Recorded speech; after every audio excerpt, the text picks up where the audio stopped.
Oui.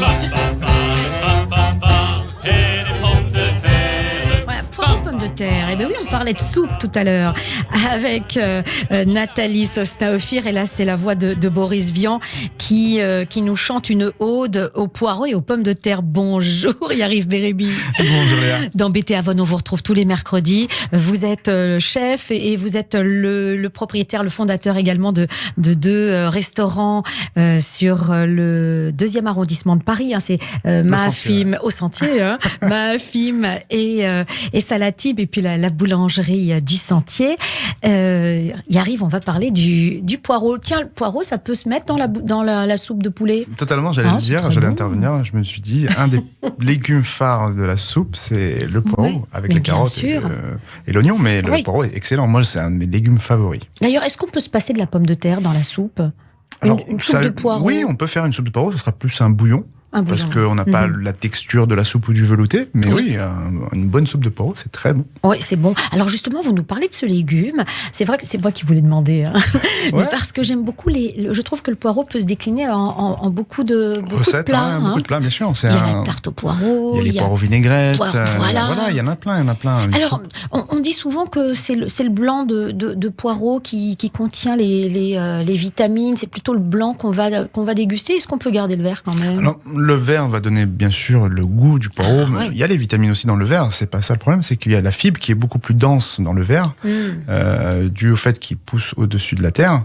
Et au fait, on a quelque chose un peu plus dur à mâcher. C'est vrai qu'il faut le cuire un peu plus longtemps. C'est ça. Mais ça se mange très très bien. Alors par exemple, prenons l'exemple de la tarte au poireau. Là, on va garder le blanc et le vert. Alors moi j'aime tout dans le poireau. Enfin, vraiment, on va enlever bien sûr le bout qui est un peu les racines de poireau, filandreux, et tout le top qui est un peu parfois trop filandreux, trop gras, ce qu'on appelle dans la cuisine.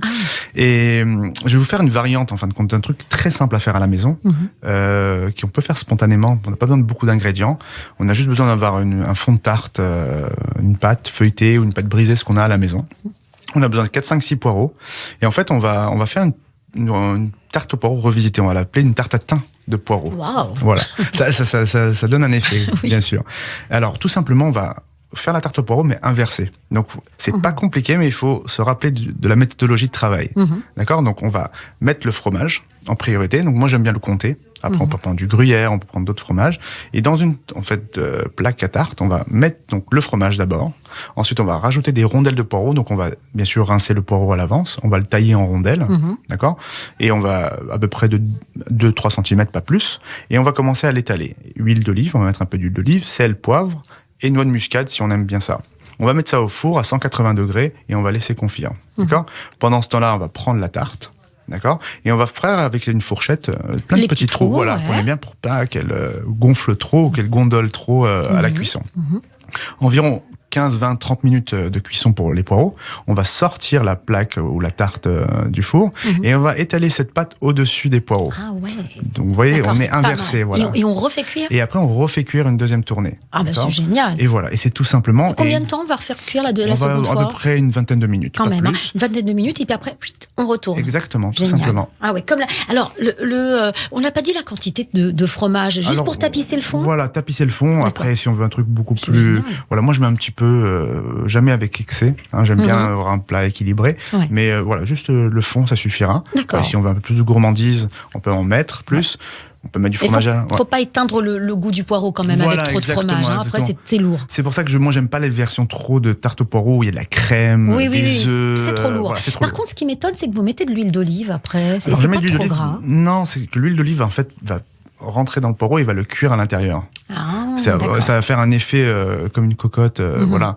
On sait que le gras et l'eau, ça fait pas bon ménage. Pas bon ménage. Et en fait, ce qui se passe, c'est que l'eau de végétation qui se trouve dans le légume va ressortir plus facilement. D'accord. Il y a un effet chimique. Voilà, un effet chimique. C'est vrai qu'on oublie que la cuisine, c'est aussi de la chimie.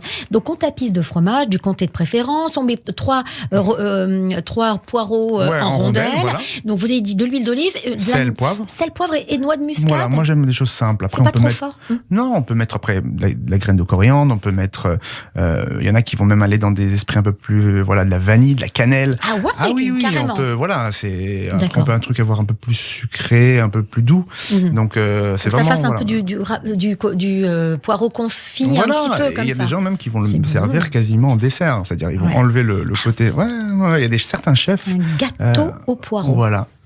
Pas mal. Alors donc là, 15 minutes. Ensuite, la pâte, on la fait des perce trous, un peu, on pose par-dessus et 20 minutes. Voilà. C'est génial. Tout simplement. Mais merci infiniment, Yariv, parce que c'est une recette quand même sympathique, facile à faire, et puis tellement bonne.